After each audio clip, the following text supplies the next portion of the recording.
Alaykoum wa rahmatullahi ta'ala wa barakatuh. Bonjour tout le monde. Dans cette vidéo, nous allons voir les trois voyelles brèves et les trois voyelles longues. Donc, elles sont au nombre de 6, les voyelles, sauf qu'il y en a des courtes et il y en a des longues. Je rappelle ce que nous avons dit dans la première vidéo. Nous avons dit que l'abajad, l'alphabet arabe, est un alphabet consonantique. Il ne note essentiellement que les consonnes. Il y a quelques petites exceptions que nous allons voir à la fin de cette vidéo. Je rappelle aussi les signes diacritiques. On les représente comme ça. Ceux qui sont au-dessus de la ligne, ça veut dire qu'ils s'écrivent sur les lettres. Et ceux qui sont en dessous de la ligne, on les écrit sous les lettres. Donc, ils sont au nombre de 1, 2, 3, 4, 5, 6, 7. Tout ça, c'est le tanwin. Ça, c'est le soukoun. On va voir qu'est-ce que c'est. Ça, c'est la fatha. Ça, c'est la dhamma. Al-fatha, al-dhamma, al-kasra. La kasra. Ce qui nous intéresse aujourd'hui dans les voyelles courtes et les voyelles longues, ce sont ces trois signes diacritiques. La fatha, lorsque je la mets sur une lettre, ça va sonner, par exemple, avec la lettre B, ça va sonner ba. Avec la lettre T, ta. Avec la lettre ta. Avec la lettre ha, etc. Nous allons donc commencer par la lettre. Mais avant de commencer, je tiens à souligner le caractère horizontal de l'écriture de l'arabe. Comme le français d'ailleurs, l'italien, l'anglais, on écrit horizontalement. Contrairement au chinois traditionnel, qu'on écrit du haut vers le bas, verticalement.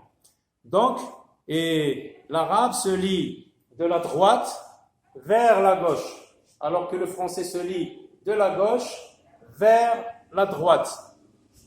Pour faire sonner les lettres, en français, on ajoute les voyelles qui sont A, E, et elles sont écrites dans l'alphabet. Alors que dans l'arabe, on se réfère à ces signes diacritiques pour vocaliser les mots.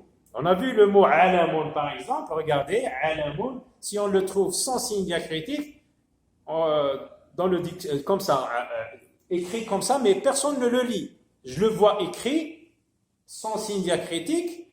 Je vais penser à trois choses. Je vais penser à drapeau, alamun. Je vais penser à ilmun, la science. Et je vais penser à allama, le verbe apprendre. Mais si je mets les signes diacritiques, ça y est, le problème est résolu. Alamun, ça veut dire drapeau. Ilmun, ça veut dire une science. Allama, ça veut dire le verbe apprendre. On a dit aussi que dans les journaux, dans les livres, les textes ne sont pas vocalisés. Il n'y a pas de signe diacritique quand on lit un texte dans un journal. Dans un article de journal, il n'y a pas de signe diacritique. Sauf dans des rares cas où l'écrivain, le journaliste veut bien montrer le sens du mot, parce que la langue arabe est riche, très très riche en vocabulaire. Donc, les textes dans les journaux, dans les livres, ils ne sont pas vocalisés. Il n'y a pas de signe diacritique, ce qui signifie que le lecteur est supposé connaître les règles de grammaire. Bon, on passe dans cette vidéo, on a dit, donc on va parler de trois voyelles brèves, courtes, et trois voyelles longues. On va donner l'exemple avec harf ba. Ba, comme on a vu l'autre fois, il peut s'écrire au début comme ça, au début du mot, à l'intérieur du mot, à la fin du mot et à la fin du mot. Ces deux-là à la fin du mot. Au début du mot, à l'intérieur du mot.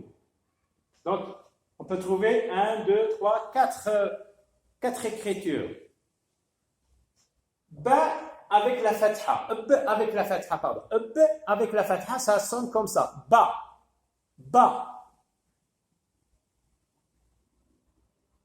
Et si je veux la prolonger, ba, qu'est-ce que j'ajoute? Je laisse là la fatha et j'ajoute le alif. Et ça donne ba. Exemple, babun. Le tanwin. Babon. Et on va voir qu'est-ce que c'est que le tanwin dans une autre vidéo. Voilà la première paire de voyelles courtes et je l'ai prolongée en bas. Ba. La même lettre ba, si je mets une dhamma, la dhamma, ça va donner bou. Et si je veux la prolonger, j'ajoute le waw, et ça donne bou. Je laisse bien sûr la dhamma. Elle n'est pas assez grande, mais bon, elle est comme ça. Bou. Exemple, boumatun. La même lettre, si je mets la kasra, donc on arrive à la troisième paire de voyelles. Ba, bou, bi. J'ajoute le ya. Il peut s'écrire comme ça lorsque c'est au début du mot, et il peut s'écrire comme ça lorsque c'est à la fin du mot. Donc ça, c'est un seul son. Bi. Donc voilà les six voyelles de la langue arabe. Elles sont réparties en deux, les voyelles brèves et les voyelles longues. Donc, on a dit que celui qui lit un journal, un livre et tout ça, il va trouver un texte non vocalisé, sans signe diacritique.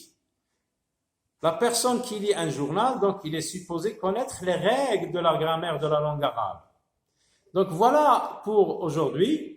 Je vous laisse vous entraîner, trouver des graphiques comme ça et prendre une lettre de l'alphabet arabe, puis lui appliquer ce que nous avons vu. Vous allez faire de grands efforts. Donc, à la prochaine fois et au revoir.